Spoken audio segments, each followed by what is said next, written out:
Speaking freely is such a gift to any team, any group of people, any working place. Why? Because when people feel free to share their input, you're going to get the diversity of perspective and be able to look at things from a variety of angles that ultimately can create a better result. So it's important, but how do we do it, right? I'll admit I'm still working on that one because I find sometimes that my natural ways of interpreting information and my personality sometimes might inhibit me from allowing somebody else to speak freely. Let me give you an example. My husband tends to see the process and talk in terms of how something will work first, and I tend to want to go to the principle of the why and the importance. And so we've both learned that, hey, we need to be a bit patient with one another while giving each other permission after a certain point to say, okay,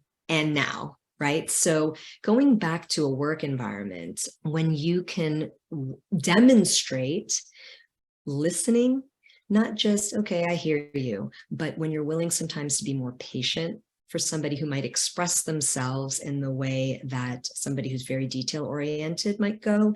And you're also willing to learn to adjust as somebody who may not be like that and say, okay, let me get the 3 or 5 bullet points. That is tremendous. And a few practical things I've learned that assist with that are: one, acknowledge that we communicate differently. You might say, okay, so what? Everybody knows that. Really? Have you really acknowledged that? The next time you feel impatient when somebody's telling you something, can you acknowledge that we communicate differently? 2, spend some time to invest in learning what different communication styles are like. There's a variety of ways to do that. 3 that I find particularly effective. You can call them personality-based profiles. And if you're an expert in any of these, please don't send me messages. I know there are nuances around them, but the DISC profile, the Kolbe A is phenomenal, and the Enneagram as a self-awareness tool is fantastic. Even if you just took one of those things and just read a little bit about it and maybe understood where you were on how they assess you and that others are different, that is a fantastic way to cultivate an environment where people can speak freely. And I do have to address one more thing with speaking freely. Speaking freely means you don't have the fear of retribution. So how do you do that? Well, you've got to have a culture that models that, and don't retaliate.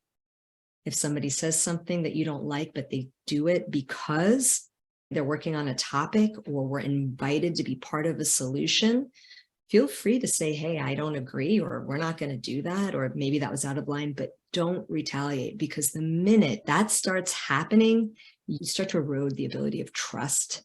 And that is the surest way to tank people from feeling that they can really speak freely, which is something you want.